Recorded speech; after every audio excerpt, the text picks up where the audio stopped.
Pessoal, estou aqui, sou Alan Bastos, sócio da Movement, com meu amigo Pedro Ivo Consenza, o mestre de todos os professores do Rio de Janeiro. A gente já começa, combina as porras e já fala tudo diferente do que combinou.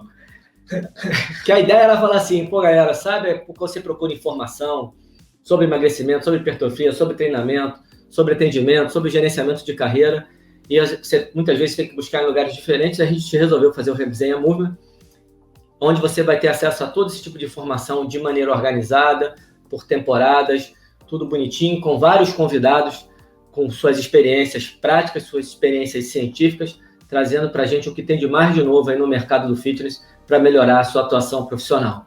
Essa deveria ser a introdução desde o primeiro momento. Tá bom. Assim, é bagunçado assim que fica mais engraçado, fica melhor a gente nunca segue porra nenhuma. Processa melhor. E aí, eu e Pedro, a gente vai sempre, no início do mês, vai fazer um episódio aqui abrindo, né, a temporada do mês, batendo um pouquinho no papo sobre as coisas que a gente vem fazendo, que a gente vem estudando, o que a gente acha do mercado. E aí, Pedro, eu quero começar com uma pergunta para você, não sei se é bem uma pergunta, mas no meio dessa pandemia, dessa confusão, como você viu o comportamento do profissional? E aí eu não estou falando de você, eu estou falando do profissional em relação a necessidade de velocidade de adaptação, e como você vê o segmento do mercado de fitness na área de personal, na área de academias, com o possível fim do coronavírus. Bom, eu primeiro dar um alô para o pessoal, né, como eu falei, né? Então, como a gente não combinou nada, muito bem-vindos a esse projeto que a gente está fazendo, e a gente espera que a gente possa, de alguma forma, contribuir para a formação de todo mundo, além do que é agradável a beça esse nosso bate-papo sempre, né? Mas, voltando para a pergunta, eu vejo o seguinte, Alan, vou falar um pouco da minha experiência e, obviamente, entendendo que essa não é a regra. A gente teve um momento bem caótico, eu acho, no início, né?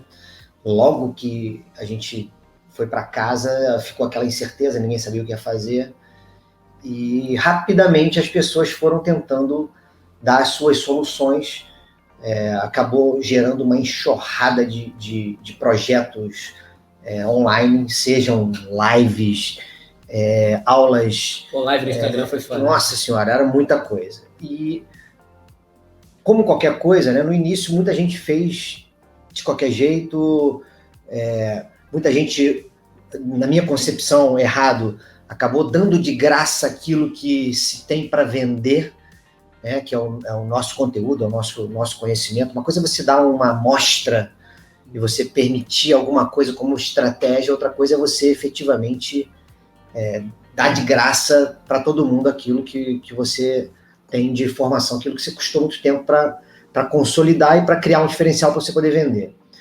E aí, obviamente, gradativamente, as coisas foram se ajustando, as pessoas começaram a perceber que não adiantava só ter um monte de visualização se aquilo não monetizasse de alguma forma, e aí começou a se ter um movimento de um pouco mais restrito, as pessoas fechando as suas coisas, fechando no sentido de não deixar disponível, né, o material, as aulas para qualquer um, mas simplesmente para aquelas pessoas que assinavam e que efetivamente pagavam, né?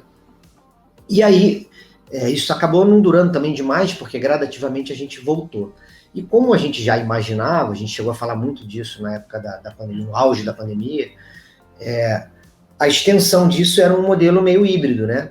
Então hoje a gente ainda tem muita gente, você é um exemplo, e eu tenho diversos outros conhecidos que ainda estão muito de cabeça no modelo online, dando muita aula online, trabalhando muito com esse conceito.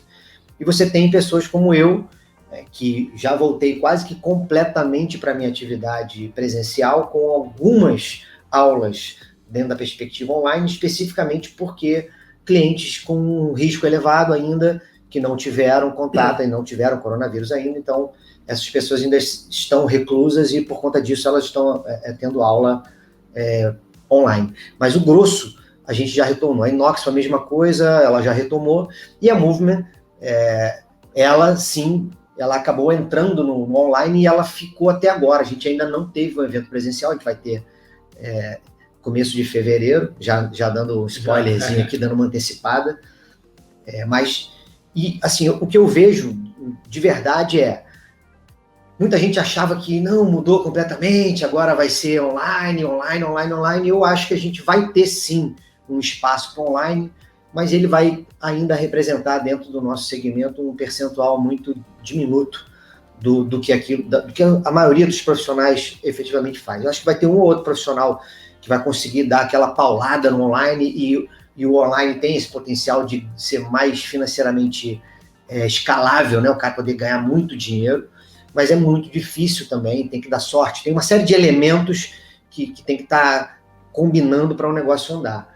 Então, eu acredito que no médio para longo prazo a tendência é que as coisas voltem ao seu normal, com muito mais componente presencial, e o online ficando para algumas pessoas que se dedicaram efetivamente a isso, ou então, como é o meu caso, para um ou outro remanescente do online, ou eventualmente para uma solução. Um cliente viajou para São Paulo, mas ele quer treinar no horário dele, no hotel dele ele tem academia, ele já teve a experiência de ter treinado online, então, Pedro, vamos fazer, vamos, e aí esse cara vai fazer, a gente vai ter um modelo híbrido, mas a minha percepção é de que a gente vai gradativamente voltar para o presencial com força. Eu falo isso um pouquinho diferente da maioria das pessoas que acham que o online vai continuar e que mudou completamente. Eu realmente não foi isso que eu vivi na Inox, não foi isso que eu vivi com os meus alunos, então a minha percepção não é essa. Eu acho que a gente está sempre querendo saber qual o lado que vai permanecer, que vai ficar. Na minha visão, Pedro, para a Movement especificamente, que eu acho que a gente ganhou uma oportunidade de atingir mais pessoas. Que a gente, sem dúvida. Nós fazemos o planejamento pensando, cara, como é que a gente faz para levar esse curso em tal lugar? Tem que formar professor, tem que ter... O curso que eu dou, como é que eu faço para rodar o Brasil inteiro? Não dá para viajar todo final de semana, você a mesma coisa. O que eu vejo para mim, e aí isso tudo, gente, é pura e simplesmente especulação e opinião nossa, né? Como o Pedro deu a dele e eu estou dando a minha, a gente volta para o presencial e ganhou o advento do online, se souber trabalhar. Perfeito. É isso. Para a Movement é isso. Para a Movement é isso. Do ponto de vista profissional, acho que tem algumas diferenças. Por exemplo, no meu caso, eu não dava muita aula presencial porque eu trabalhava a maior parte do dia numa empresa, né? E isso me tomava o tempo de dar aula presencial. Quando eu comecei a dar aula, quando eu aumentei a minha carteira de cliente, eu aumentei no online, então eu não aumentei no Rio de Janeiro. Então, neste momento, só tem uma maneira de eu permanecer dando aula. É online. Aqui eu não tenho alternativa. Mas, óbvio, já tem aluno do Rio que se manteve, que já quer ter aula presencial. Cheguei a começar a dar algumas aulas presenciais e eles resolveram voltar para o online por conta dessa ascendência da curva novamente. Então, eu concordo muito contigo que o presencial vai voltar. O que eu acho é que o volume, de uma maneira geral, vai aumentar. Porque agora todo mundo entendeu que dá para fazer online. Não precisa sair o online para voltar ao presencial. Vai voltar ao presencial, ele tende... Aí vão querer... Algumas pessoas podem querer analisar por número. Vai voltar 90% do que era 80%. Eu cheguei a pensar aqui falando... Eu cheguei a pensar, eu falei, cara, eu vou inventar um número, que é um 10%, sei lá quantos por cento que é. Mas, obviamente, na minha visão, é um número mais baixo. Agora, o que eu tenho uma coisa que aconteceu comigo eu tenho clientes, tenho 2 clientes que deram mais certo no online. Eles faltavam muito treino, chegavam atrasado, e no online o negócio funcionou melhor. Então, eles estão hoje melhor preparados fisicamente do que estavam. Então, isso é um negócio curioso, né? Porque a pessoa tem a possibilidade de fazer o presencial, mas ela acaba que o online para ela dá mais certo. Então, pode ser que nesses casos a pessoa ela volte, aí ela fala, mas o online estava melhor, e aí ela queira retornar ao online. Pode acontecer isso também. Mas eu acho que na hora que a gente chegar na hora que encontrar o equilíbrio de novo, não tem mais restrição. Aí é uma questão de o cara fica se ele quer ou não. Não é porque ele tem que, porque a curva está aumentando, porque ele é grupo de risco, não. Na hora que efetivamente o negócio passar, o equilíbrio vai voltar na direção do presencial. Essa é a minha visão. Mas o mercado de cursos, não. Esse eu acho que, especificamente aquele que é mais na linha que a gente usava muito dos simpósios, esse vai ter uma força grande do online, e a gente vai ter a volta dos presenciais com uma característica, uma pegada um pouco mais prática, uma pegada mais de hands-on, de meter a mão na massa. Exatamente. E esse mesmo curso, quando for para online, a gente vai ter que remodelar para poder atingir aquela pessoa que está lá em Manaus. A gente teve, durante a pandemia, a gente teve aluno da Europa, aluno que estava nos Estados Unidos, Dubai. Estados Unidos, e só o online permite isso. E você falou um negócio que para mim é importante pra caramba. Aquele aluno que quando viajava não treinava, agora ele viaja e pode continuar treinando. Pode ser aquele que não queira. Vai ter o cara, não, eu tô de férias, eu não quero. Mas tem um cara que realmente ele tava lá e ele só não treinava porque você não tava lá do lado dele. Exatamente. E aí agora ele tem esse... Eu acho que acabou, aquela velha história, acrescentou, não dividiu, não trocou. Sim, lógico. Acrescentou. E tem isso agora, ninguém tem mais medo, emergência. Né? Precisou ficar, a viagem é um exemplo de emergência. Cara, eu tenho um aluno que ele fica um tempo no Rio e um tempo em Londres. Ele mora Rio e Londres. Ele vai para Londres e ele continua fazendo aula. Ele vem para cá, pode ser que aqui ele chegou a fazer alguns presenciais aqui, optou por voltar para o online por conta do aumento da curva. Mas às vezes que ele foi para Londres do meio da pandemia que ele foi em junho. Ele foi em junho, em junho e voltou para cá em setembro. E agora, aí voltou para lá no início no final de setembro. Enfim, já voltou umas 3 ou 4 vezes. Está no Brasil nesse momento, está treinando online. Em janeiro ou fevereiro ele volta para Londres e continua treinando online. Agora, para a gente, enquanto Movement, alguns cursos, a gente só vai ter que achar o caminho do online não ficar excessivamente teórico. Como é que a gente faz no online ter uma pegada que a nossa preocupação, né, Pedro, é sempre o cara ele entender, sim, é importante entender alguns conceitos para você poder prescrever. No curso de obesidade a gente tem muito essa preocupação de dar uma fundamentação para depois dar uma aplicação prática. Na hora da aplicação prática, fazer isso no online através de aula é um pouco mais desafiador. Você lembra, a gente conversou, eu estava extremamente nervoso, tenso, porque todos os cursos que a gente fez online, o pessoal que acompanhou o nosso trabalho na pandemia, todos eles foram pequenos, eu digo curtos. Então a gente tinha um curso que era à noite de 7 às 10, 2 dias. Então davam 6 horas, mas eram blocos de 3. E aí o simpósio de força, que foi o nosso último evento, tem um mês e pouco, eu acho que é isso, né? Foi em novembro, né? Final de novembro, não tem nem um mês ainda. 28 de novembro, eu acho. Um mês. Então é isso, um mês. Então, esse evento, ele foi um evento que durou das 10 às 5h30 da tarde. Isso aí. Então, eu tava muito tenso de, será que o cara vai aguentar ficar ali? E assim, não sei se foi esse evento, porque para mim foi o evento mais maneiro que a gente já fez. Redondo, né? Redondo, todas as palestras se comunicando, nenhuma palestra destoou, todos os professores deram show dando as aulas. Foi muito bom. Então eu estava testando esse modelo de ficar mais tempo, hoje eu já gostei dele. Não sei se isso foi uma característica só desse evento ou se a gente vai conseguir reproduzir, né? Porque a tendência do online é o cara, depois de um tempo, ele já... No presencial, você tem distração, né? Você olha para cá, passa alguém, você levanta, vai ali, volta. Um café. O online, ele é mais aquele foco na tela. Então, vamos ver o que a gente vai ter que fazer aí, né?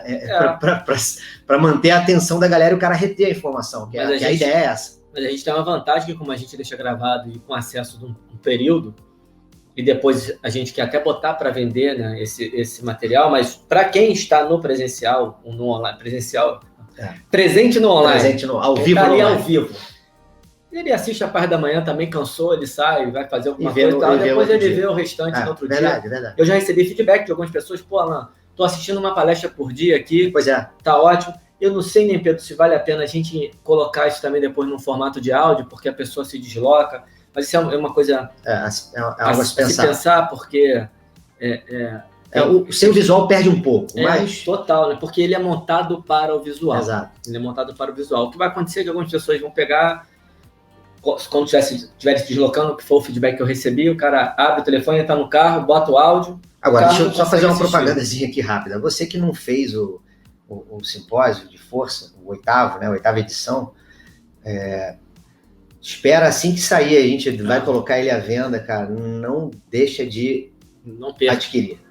Pega, você vai ter as palestras que você assistiu várias vezes, quantidade absurda de informação, os professores todos deram show, só o pessoal do mercado com fundamentação científica forte. Então foi realmente um evento que eu fiquei extremamente feliz no final do evento. Estava realizado. Cara, eu estava realizado, realmente foi, eu acho, talvez o melhor evento que eu tenha feito. Eu não vou entregar nomes, mas algumas pessoas que não estavam no presencial mesmo, que eu acho que a gente teve 60% das pessoas estavam ao vivo, o resto assistiu depois. Algumas me deram feedback porque tem aquele pedacinho final. Cara, o Pedro estava radiante, cara, ele estava feliz, orgulhoso, e era Pedro. É exatamente assim isso. Como eu, né, Pedro? Sim, total. Porque, para vocês entenderem, o Pedro, ele é o coordenador pedagógico do evento de força. Quem botou no ar, quem fez tudo foi você e o Rodrigo. Mas o principal para mim é o conteúdo, porra. E aí, cara, vai lá, cara, a palestra é essa, a primeira, a segunda é essa, tem que ser esse palestrante, isso dá um trabalho danado. E aí, quando você tem esse trabalho todo que você teve, fala com todo mundo, determina quais vão ser as palestras, como é que vai ser formatado o conteúdo, e aí você vê no dia o evento acontecer daquela maneira. Que a gente tem evento que a gente divide a pedagogia, no caso do treinamento de força você faz sozinho. Eu que só estava aqui, nesse caso de bastidor, de operação, eu estava, como é bom ter um evento que encaixa, né? Bom demais. A gente já teve excelentes eventos, mas esse foi excepcional. O de treinamento funcional, a gente estava com medo, lembra que a gente dividiu em 2 sábados? E era exatamente esse medo de fazer o dia. E foi um evento muito bom também, mas, de fato, o treinamento de força, ele encaixou, assim, era uma energia, teve um tchan diferente. Foi sensacional. E eu acho que nesse caso, Pedro, tem que ser o dia inteiro, porque a maioria das pessoas ficou o dia inteiro. Sim. Se você olhar ali o cara que entrou, ele ficou o dia todo. Quase todo mundo ficou o dia todo. Sei lá, cara, se saíram 2 ou 3 pessoas. Mas a preocupação era essa, né? Eu tinha feito 2 eventos de dia todo como aluno, semanas antes do nosso, e foi difícil. Mas, assim, os eventos que eu fiz não foram tão maneiros. Eles tiveram palestras muito boas e palestras que não foram tão legais, então dava uma desanimada, entendeu? E aí, era esse o meu medo, e encaixou tudo, então foi muito bom. Deixa eu aproveitar para vender mais ainda o peixe, porque as pessoas, eu muitas vezes penso assim, cara, vou fazer um evento que tem várias palestras sobre vários assuntos diferentes, o cara vai dar um pitaco ali, uma pincelada, exatamente isso, uma pincelada, e não vai me entregar porque é muito pouco tempo. Cara, não é, esse evento especificamente, não é isso. Você sai de cada palestra com informação absolutamente. Claro, para quem está no dia a dia, para quem estuda o mínimo, para quem atua. O cara que está em casa, sentado no sofá, sem fazer nada, sem ler nada, sem se informar de nada, ele não vai nem entender o que está acontecendo ali. Mas com a maioria das pessoas que a gente conversa, são pessoas que estão no mercado, e para quem quer entrar, que é um aluno que já está fazendo estágio, também ajuda muito. Porque esse, normalmente, é aquele que está naquele momento que ele está ali com gás, né? Então, você sai do evento com palestras de 1 hora, de 40 minutos, de 30 minutos. O que eu acho legal dos eventos em geral, assim, e eu até fiz um post no Instagram ontem falando sobre isso. Eu li um livro durante os dias agora do Natal, os 3 dias aí de folga, chamado The Glenn Pendley Method, que é o Glenn Pendley é um treinador da seleção americano de levantamento, do California Strength, que foi um dos grupos de levantamento de peso famosos aí na década, nessas 2 últimas décadas.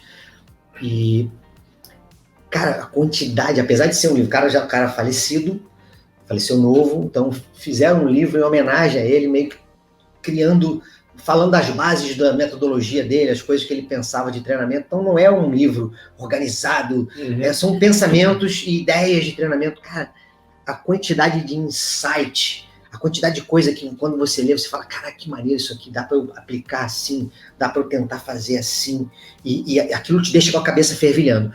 E isso para mim acontece muito mais do que quando eu leio livros puramente científicos, quando eu leio um artigo, eu leio aquilo, é maneiro, beleza, aprendi, eu dou um valor absurdo, mas esse tipo de livro, para mim, ele me deixa muito empolgado. E o nosso simpósio, ele conseguiu juntar as duas coisas. Eu fiquei tão feliz porque ele dava muita informação técnico-científica e todas as palestras você sai com um monte de insight. Do que fazer. Eu que já estou um tempo no mercado, que já tenho leitura, tenho bagagem, todas as palestras me deram insights de, dá para fazer isso, dá para fazer aquilo.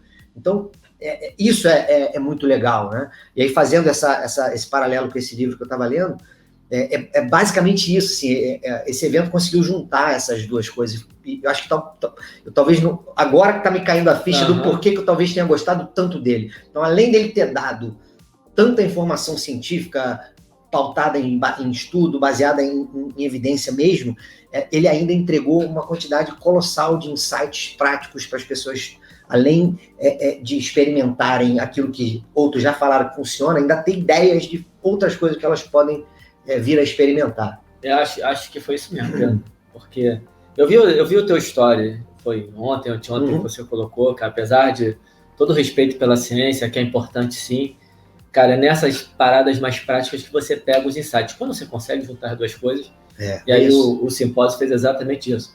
Como você falou de jabá, eu vou fazer um jabá aqui. A gente está fazendo a abertura, a ideia é fazer todo mês essa resenha, por isso que o nome é resenha, porque é para ser realmente descontraído. A gente não está muito acostumado com esse negócio de câmera, então acho que a gente vai melhorando também. Olha para cá, olha para lá. Essa questão, e descontraída de realmente conversar sem preocupação. Mas fica ligado que, apesar do nome Resenha Movement, a gente vai trazer muito conteúdo de qualidade. E o objetivo é que esse conteúdo seja sempre muito organizado. Então, a primeira etapa, e a gente já está definindo qual vai ser a frequência, mas como a gente está lançando o Resenha Movement hoje, essa primeira semana, que é a partir de amanhã, vai ter um podcast e um vídeo no YouTube por dia. E as 2 primeiras semanas falando só sobre obesidade e emagrecimento. E com uma abordagem, essas 2 primeiras semanas, com abordagem interdisciplinar. Conversamos com várias pessoas, com fisioterapeuta, com nutricionista, psicólogo, ortopedista. Então fica ligado, a partir de amanhã a gente começa a botar um episódio por dia no ar. Depois a gente vai vir com assuntos relacionados a treinamento de força, as várias abordagens aí, lideradas pelo Pedro Ivo, assuntos relacionados a comportamento, a empreendedorismo, a neurociência, né, neurociência da dor, recuperação musculoesquelética, Pedro, e por aí vai. E nós temos um desafio, é bom falar assim, porque você é obrigado a soltar. Tem um material já pronto que a gente ainda está aqui, não sabe como lançar, que a gente chama de 50 em 5, que são pequenos vídeos que a gente talvez também coloque em podcast, que são cada vídeo, cada podcast, né? Cada episódio é um artigo científico específico, com uma leitura resumida, com os pontos principais do artigo, para você que está aí no dia a dia no trabalho, entre uma aula e outra, em 5, 6, 7 minutos, poder ter uma informação de um artigo que você demoraria 40, 50, 60 minutos para ler. Então, a gente está com esse projeto na gaveta, já tem 40 prontos, 40 episódios prontos, e a gente quer ver como é que a gente organiza. O nosso problema hoje é que a gente está na dúvida de como é que a gente vai colocar isso em qual plataforma, o que a gente faz. Como é que organiza a entrega, né? Exatamente, para ela ser bem eficiente. Enfim, e como é para ser uma coisa descontraída, eu vou pedir licença aqui ao meu amigo Pedro e pegar aqui um negócio para a gente beber, para a gente já começar a se despedir tá bom. da galera. Eu vou falando com eles aqui, eu vou distraindo eles aqui, que na verdade, obviamente, esse primeiro episódio está um pouco mais abrangente, mas a ideia é, cada momento desse, ele vai ter um tema específico que a gente vai bater papo. E a ideia de fazer isso nesse formato de resenha é que, quando a gente está assim, contando história e conversando, a tendência a reter a informação é muito maior. Ainda que a gente, durante esses 30, 40, 50 minutos de bate-papo, consiga passar para você 3, 4, 5 ideias interessantes, já valeu. Muitas vezes a gente dá uma palestra que você tem 20, 30 informações e a retenção daquilo é quase nula, porque acaba ficando um negócio tão rápido e para algumas pessoas isso fica um pouco mais difícil de armazenar. Então, nesse formato de contar história, nesse formato de bater papo, o que acontece é que, na maioria das vezes, a retenção da informação ela é maior. E essa foi a nossa ideia, né? Assim, fazer um formato de resenha, mesmo que a gente esteja falando aqui sobre uma coisa muito elaborada, como vocês vão ver, sobre obesidade, sobre treinamento de força, sobre treinamento de potência, sobre técnica, mas, obviamente, isso a descontração, ela ajuda a retenção da informação.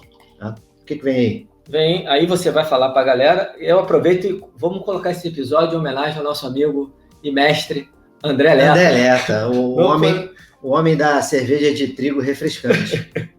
Eu já sujei a mesa aqui, vou tomar esporro.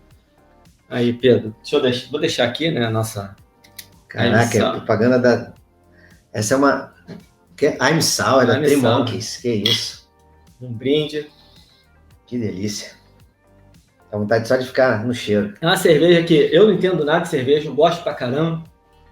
Pedro pode falar um pouquinho, mas pra mim é sempre ou uma entrada ou uma cerveja que eu abro, ou entre uma e outra. Eu gosto de beber eu gosto de tomar depois do treino. Aí... Não sei se tu vai lembrar daquele artigo que tem um negócio da cerveja para falar. Fala um pouco daquele artigo. Não, eu nem lembro exatamente da metodologia dele, não. Mas durante a pandemia, eu estava quase que tomando, assim, eu treinava todo dia, minha rotina era, dava muita aula, acordava, então eu nunca treino à noite, eu gosto de treinar no meio da tarde, final da manhã, meio da tarde, são os horários que eu gosto de treinar, são ao redor do almoço. E durante a pandemia, acabou que eu estava em casa, aquela coisa meio desanimada nesse horário, treinando na varanda, era chato, então eu esperava acabar o dia. E aí eu dava o meu treino entre 7, 7h30, eu ia até umas 8h30, 9 horas, todo dia. E aí quando eu acabava de treinar, eu, suado e tal, não sei o que, eu acabava pegando uma cervejinha, tava em casa e tal, ia lá e pegava a minha cervejinha para tomar. E aí um dia eu tava vendo quase todos, de 3 em 3 dias, de 4 em 4 dias eu entro na NSA para ver se eles atualizaram a lista dos estudos que são publicados, a Head of Print, né, que agora eles estão chamando de, acho que é Publish Online First, acho que eles mudaram só a nomenclatura.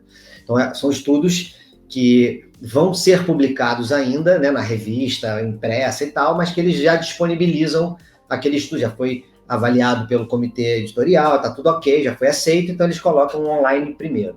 Ainda não está no formato original. Hoje em dia já até mais ou menos fica. Antigamente ele vinha todo estranho, era ruim de ler, né? Mas hoje em dia já está quase sempre no formato. Journal Strength. No Journal of Strength Condition Research. Você vê aqui, a tabela está lá. Nesse ele já tem vindo normalmente mais organizado. E aí eu peguei esse trabalho que vinha falando do álcool, né? E aí ele vinha mostrando que uma dose... E aí a dose que eles usaram era até uma dose meio alta, eles usavam um destilado e tal, não era cerveja, mas aí tinha lá a fração de álcool que era ingerida, não era algo pequenininho, era bom. Era bom, se eu não me engano, eu não fiz a conta exata, mas eu pedi para um amigo cervejeiro para ele fazer a conta para mim, que é o Spitz, Guilherme Spitz, e ele falou que daria o equivalente a aproximadamente 5 a 6 latinhas de cerveja, o que não dessa de 500, uma latinha normal, mas a gente está falando de um conteúdo, uma quantidade razoável, e obviamente ali o tempo era meio rápido, né? E os marcadores lá, o que eles fizeram, não tinha, foi tudo ok, assim, não teve uma repercussão negativa, mas assim, se você olhar o efeito do álcool, ele é controverso, né? Assim, não é tão claro. Tem estudo que indica um certo prejuízo para algumas vias de sinalização proteica e tal, mas tem trabalho que mostra que não faz grande diferença. Como eu tomava umazinha só, não estava muito preocupado, não. O equivalente a 6 latas? Eu não estava muito preocupado. Você está falando que você bebe aí a sour para você, é o refrigerante pós-treino. Mas nem sempre era isso que você bebia, né? Que eu lembro de você meter umas New England. Não, era assim. Chegava no final de semana, sexta, sábado, domingo, na pandemia, aí eu abria na Sour, que era sempre a primeira. André. Letta, é o Letta. André Letta. Essa é refrescante. Essa é uma cerveja refrescante. Essa Acabou de correr, quer dar uma refrescada? Uma sour é uma cerveja refrescante. É isso aí. Como é que foi o negócio que ele botou lá? Cerveja de trigo, era refrescante. Trigo é refrescante. Com respeito aí quem gosta de cerveja de trigo, né? Não, tem boas. Pelo amor de Deus. Mas não dá nem para comparar com... Enfim, Leto, você está recebendo nossas dicas aí, estamos aqui em público, te dando uma sacaneada. Nosso grande mestre, que a gente tem o maior respeito, o maior carinho, o maior admiração. Que vai estar com a gente aqui na resenha próxima aí do Parte de Força comigo. Vai estar no de emagrecimento também, não sabe não. Estou fazendo aqui um anúncio antes, né, prévio, que não é aqui na primeira temporada, ele vai estar na segunda ou na terceira, porque ele vai vir falar comigo, vai conversar de treinamento de força e emagrecimento, já está lá na minha organização, ele já está escalado, ele vai estar aqui várias vezes e ele vem. Vai ter um podcast que vai durar aí 40, 50 minutos, com ele vai durar 1h30. É fácil. 1h30, mas aí você pode fazer o seguinte, você bota... Episódio 1, episódio 2. Não, e traz uma cerveja de trigo. Pra ele. E a gente bebe a nossa, tranquilão. Leto, aí se refresca aí, que a gente vai se refrescar aqui. Cada um com seu problema. Acho que é isso, né, Pedrão? Pro nosso primeiro episódio. Galera, obrigado aí por vocês que estão escutando ou assistindo. E fiquem ligados, a gente vem com muita coisa por aí. Essa semana, um episódio por dia, com abordagem interdisciplinar na obesidade e no emagrecimento. Pedro, quer dar algum recado final para a galera? Não, só isso. Só ficar ligado. Pode esperar que a gente vai tentar entregar o máximo de conteúdo possível nesse formato completamente descontraído, brincalhão, mas com efetivamente uma proposta educacional. Né? Quando eu falo isso, é no sentido de você vai assistir e dali você vai tirar esses insights, essas dicas que a gente tem falado, coisas que muitas vezes são difíceis de você fazer numa palestra, não dá para puxar tanto, porque está muito formatado, como aqui vai ser uma coisa muito descontraída, muito suave, a gente vai conseguir puxar isso. Então, fica ligado, não perde. Se não der para, se não tiver, isso é inclusive assim, o cara tá igual eu, meia hora de carro, 35 minutos de carro todo dia, bota ali, vai escutando, vem dirigindo, é um bate-papo, vai ter informação legal, a gente vai estar sempre falando coisas do mercado, então não percam. É isso. Um brinde. Um brinde. A nós. A vocês. Abraço.